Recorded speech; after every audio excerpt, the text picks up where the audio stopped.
Sous le titre Correspondance, le peintre Gérard Garouste présente à la galerie Daniel Templon à Paris une exposition consacrée à Kafka. Alors que la majorité des peintres de sa génération s'intéressaient de façon radicale à la matérialité de la peinture, Gérard Garouste a poursuivi un chemin presque solitaire avec une peinture d'histoire.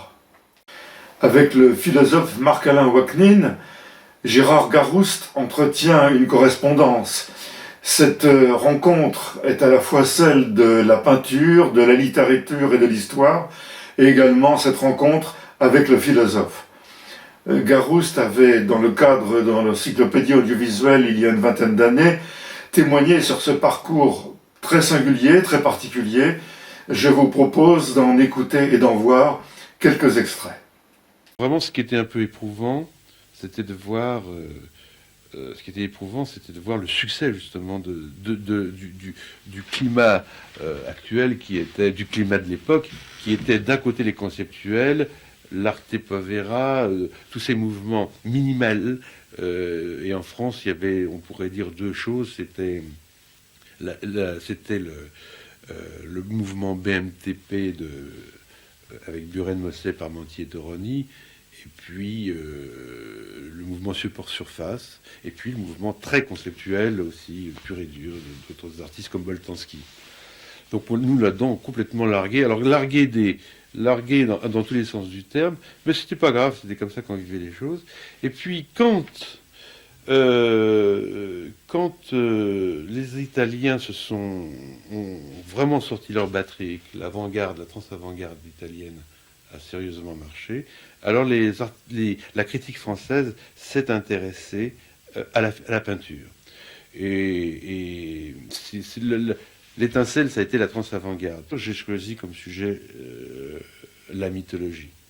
Et pendant des années, j'ai travaillé sur différents thèmes mythologiques qui accentuait encore plus, qui rendait encore plus pointu cet état de fait. Tout au début de notre entretien, on a parlé d'échecs. C'est pas un hasard si, comme héros de mes mythologies, j'ai choisi Orion. Orion, l'homme superbe, le héros superbe, le géant, la beauté même, qui sera aveugle, et dont il faudra Cédalion pour avancer dans ses démarches, dans sa quête.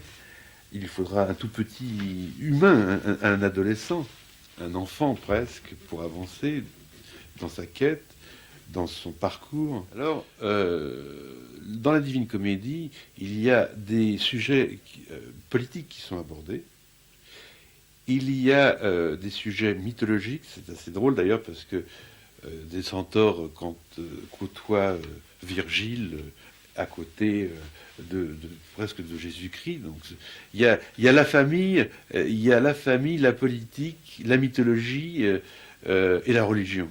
Je me souviens plus du nom de cette plante, mais je cherchais avant-hier. Je savais pas que j'en parlerais aujourd'hui, sinon je retrouvais absolument le nom de cette plante.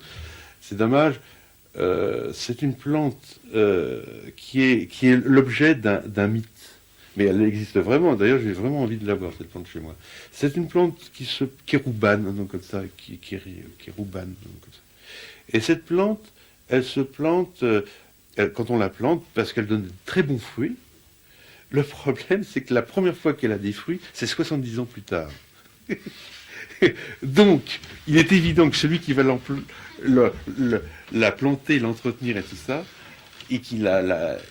et s'il l'adore comme ça et s'il veut qu'elle fasse des beaux fruits, c'est franchement pas en pensant pour lui.